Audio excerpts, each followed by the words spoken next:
నమస్తే నేను ఇందు జగన్ ఇలాకా కడపలో జరిగే మహన్నాడు సభ అయితే ఇవాళ ఘనంగా ప్రారంభమైంది. మరి పసుపు సంబరానికి భారీగా సైకిల్ సైనికులు అయితే తరలి వచ్చారు. మరి సభలో 5 టీడీపీ కార్యకర్తలు అయితే ఘనంగా సన్మానించినట్టు తెలుస్తుంది. మరి దీని గురించి మాట్లాడడానికి మనతో పాటు సీనియర్ అనలిస్ట్ శ్రీనివాస్ గారు ఇప్పుడు మనతో ఉన్నారు. నమస్తే సార్. నమస్తే సార్. మరి వైసీపీ నేత జగన్ ఇలాకాలో టీడీపీ మహానాడు అయితే ఇవాళ ఘనంగా ప్రారంభమైంది. మరి ఈ పసుపు సంబరానికి సైకిల్ సైనికులు కానివ్వండి, నాయకులు కానివ్వండి, కార్యకర్తలు కానివ్వండి, అందరూ భారీగా తరలి వస్తున్నారు. సో ఈ నేపథ్యంలో చూసుకుంటే నిన్న ఒక 5 టీడీపీ కార్యకర్తలకైతే ఘనంగా సన్మానించినట్టు తెలుస్తుంది. సో ఏమంటారు సార్ దీని గురించి? అంటే జగన్మోహన్ రెడ్డి ఇలాకాలో తెలుగుదేశం మహానాడు ఏ గడ్డపై అయితే తెలుగుదేశం కార్యకర్తలను అవమానించారో అదే గడ్డపై సన్మానం. ఏది అప్పుడు శ్రీకాకుళం కార్యకర్తలు రణస్థల మండలం నుంచి కుప్పం దాకా వాళ్ళు సైకిల్ యాత్ర పెట్టుకున్నారు. చంద్రబాబును వాళ్ళ ముఖ్యమంత్రి చెయ్యాలంటూ వాళ్ళు సైకిల్ యాత్ర పెట్టుకుని వెళ్తుంటే అక్కడ పుంగనూరులో అక్కడ పెద్దిరెడ్డి రామచంద్రారెడ్డి అనుచరులు ఎవరో చెంగలాపురం సూరి వాళ్ళు ఆ పసుపు ఆ చొక్కాలు ఆ సైకిళ్ళు ఆపడం, వాళ్ళని దారుణంగా అవమానించటం. ఏంటి మీరు సైకిల్ దిగండి, మీరు చొక్కాలు ఇప్పండి, మీకు పసుపు చొక్కాలా, ఇది ఎవరి అడ్డా, ఇది పెద్దిరెడ్డి అడ్డా, ఇక్కడ పసుపు చొక్కా వేసుకుని సైకిల్ యాత్ర చేస్తారా అంటూ వాళ్ళని బెదిరించటం. జనరల్గా ఏంటంటే బయట ఊళ్ళ నుంచి ఎవరన్నా వచ్చినా మన ఊరు వస్తే వాళ్ళని ఏదో మర్యాద చేస్తాము, మంచినీళ్ళు తాగుతారా లేకపోతే భోజనం చేస్తారా అని అడుగుతాం. ఈ మర్యాద లేకపోగా వాళ్ళనంత దారుణంగా అవమానించటం, వాళ్ళకి విధి లేక ఎక్కడి నుంచో వచ్చినాడు, ఎందుకు వీళ్ళతో మనం కంటు అవ్వటం అని చెప్పి వాళ్ళ చొక్కాలు ఇప్పేసి వెళ్ళినప్పుడు సేమ్ అదే గడ్డ మీద ఇవాళ వాళ్ళకి శాలువాలు కప్పి సన్మానం. ఎక్కడైతే అవమానం జరిగిందో అక్కడ సన్మానం. అంటే ఇవాళ వాళ్ళకి అంతకన్నా ఏం కావాలి? వాళ్ళ నాయకుడు ముఖ్యమంత్రి అయినప్పటి ఆనందం కన్నా ఇప్పుడు ఈ ఆనందం ద్విగుణీకృతం అన్నమాట. అంటే కళ్ళు నెత్తికెక్కి ఆ రోజు అధికారం ఒక మదంతో ఏంటి ఇది ఎవరికి జరిగిన అవమానమే. ఇప్పుడు వైసీపీ కార్యకర్తలు కూడా వెళ్ళొచ్చు, వాళ్ళు రేపొద్దున సైకిల్ యాత్ర పాదయాత్ర జగన్ సీఎం కావాలనో వెళ్తుంటే వేరే గ్రామంలో తెలుగుదేశం వాళ్ళు ఇలా వాళ్ళని అవమానించినా తప్పే. ఇది మీరు వాళ్ళకి మంచినీళ్ళు ఇవ్వండి, వాళ్ళకి మజ్జిగ ఇవ్వండి, ఏదైనా సహాయపడండి, కానీ ఇది ఎక్కడి దౌర్భాగ్యం. ఇప్పుడు మీరు అన్నారు ఏంటి జగన్మోహన్ రెడ్డి ఇలాకాల్లో ఈ మహానాడు ఏది కడప జిల్లాలో.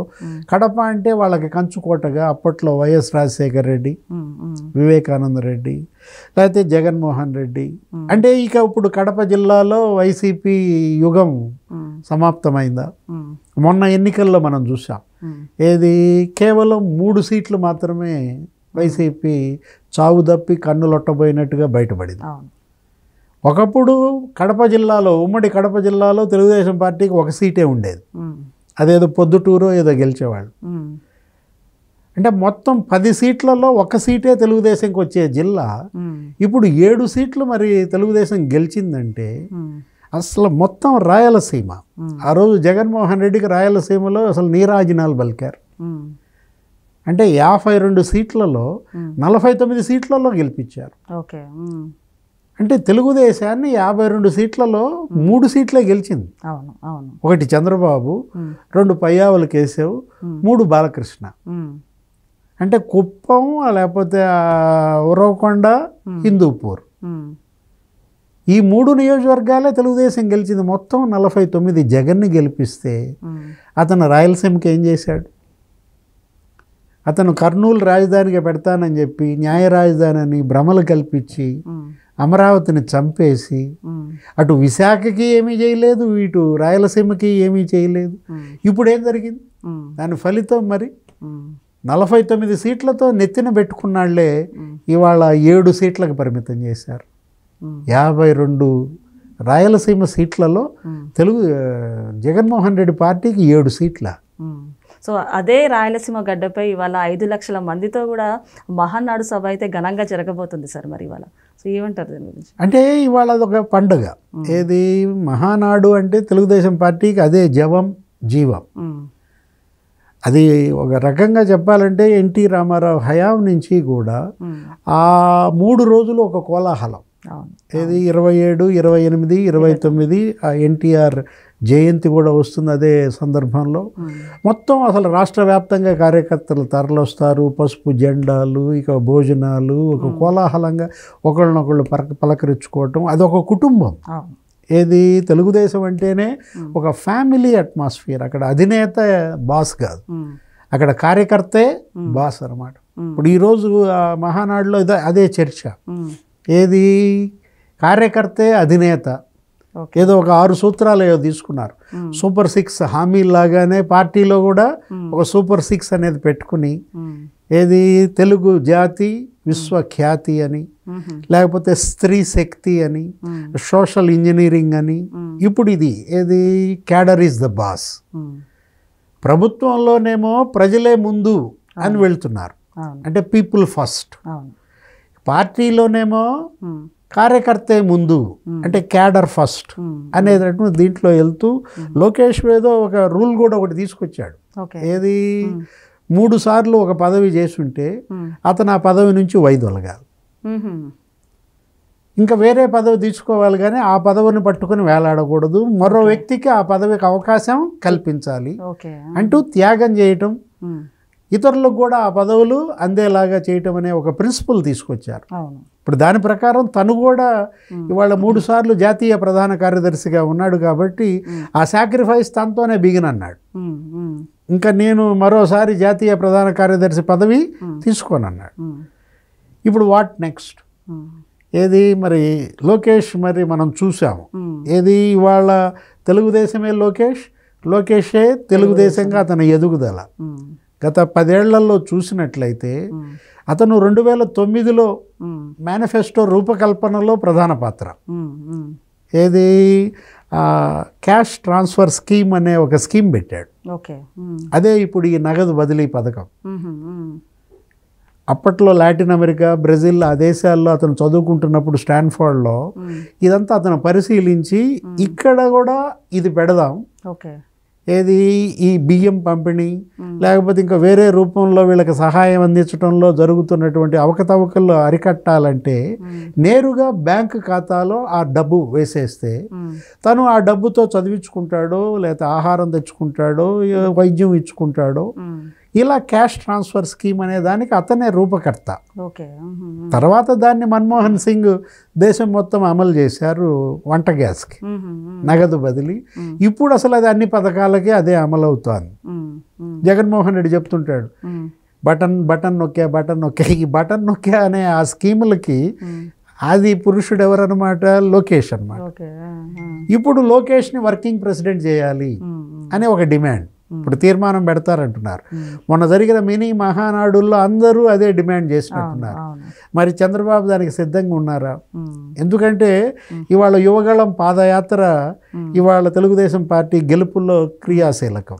మీరు అన్నట్టు సార్, అంటే 2023, 2024 మహానాడు సభ పక్కన పెడితే ఇప్పుడు కూటమి ప్రభుత్వం ఏర్పడిన తర్వాత మహానాడు సభ ఫస్ట్ టైం జరుగుతుంది.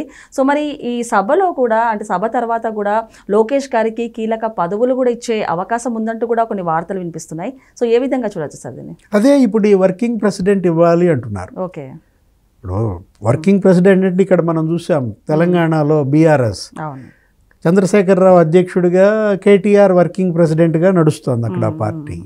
గతంలో కూడా తెలంగాణ టీడీపీలో రేవంత్ రెడ్డి వర్కింగ్ ప్రెసిడెంట్గా పనిచేశాడు.